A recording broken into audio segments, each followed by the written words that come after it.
খুকির খেলা লিখেছেন আশরাফুল আলম।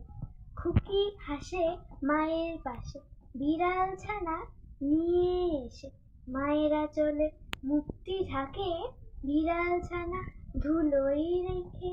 মোরগ লড়াই বাজছে কেন, লাল মোরগটি নাচিছে যেন, কালো মোরগটি হেরেছে তাই, লাল মোরগটি নাচিছে ভাই। কুকুর ছানা দৌড়ে এসে গেল খুকির কুলে উঠে, খুকির হাতের পরশ পেয়ে কুকুর ছানা যায় ঘুমিয়ে।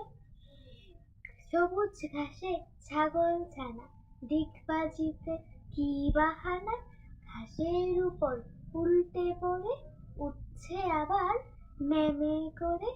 ওরে খুকি যাসনে শেখা, পড়লে কিন্তু কাটবে ব্যথায়, আইরে খুকি মায়ের কোলে, পরলে জামা এই তুলতুলে।